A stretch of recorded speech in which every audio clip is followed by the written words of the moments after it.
എന്താണ് flood cess Amnesty? 2018 കേരളത്തിലുണ്ടായ വെള്ളപ്പൊക്ക ദുരന്തത്തിന്റെ ദുരിതാശ്വാസ നിധിയിലേക്ക് അഡീഷണലായി കൊണ്ടുവന്നൊരു നികുതിയാണ് ഫ്ലഡ് സെസ്. GSTയോടൊപ്പം അഡീഷണൽ ബില്ലുകളിൽ 1% നികുതിയോടുകൂടിയാണ് അത് നിലവിൽ വന്നത്. പല കാരണങ്ങൾ കൊണ്ടും പിന്നീട് അത് പിൻവലിക്കുകയാണ് ഉണ്ടായത്. എന്നിരുന്നാലും കുറെ കാലയളവിൽ ഈ നിയമം നിലനിൽക്കുകയും വ്യാപാരികൾ നികുതികൾ കളക്ട് ചെയ്തിട്ട് അടയ്ക്കാതിരിക്കുകയും കുടിശ്ശിക വരുത്തുകയും ചെയ്തിട്ടുള്ളതാണെങ്കിൽ ഫ്ലഡ് സെസ് ഇനത്തിൽ വ്യാപാരികൾ അടയ്ക്കാനുള്ളതാണെന്ന് എല്ലാവർക്കും അറിയാം. അങ്ങനെ ഇരിക്കെയാണ് കേരള സർക്കാർ ഒരു തീർപ്പാക്കൽ പദ്ധതി, അതായത് ഒരു ആംനസ്റ്റി പുറപ്പെടുവിച്ചിരിക്കുന്നത്. ഇത് 2025 ജൂൺ 30 ഈ ആംനസ്റ്റി പീരീഡ് കഴിയുകയാണ്.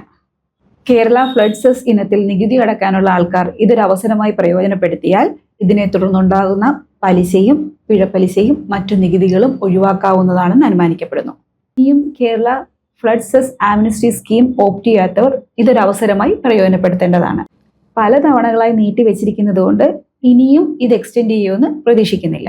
ഇത് സംബന്ധിക്കുന്ന വിവരങ്ങൾ എന്തെങ്കിലും ഡൗട്ട് തോന്നുന്നുണ്ടെങ്കിൽ താഴെ കാണുന്ന ലിങ്കിൽ നിങ്ങളുടെ സംശയം രേഖപ്പെടുത്തുക. ഞങ്ങൾ നിങ്ങൾക്ക് സൗജന്യ സേവനം നൽകുന്നതായിരിക്കും.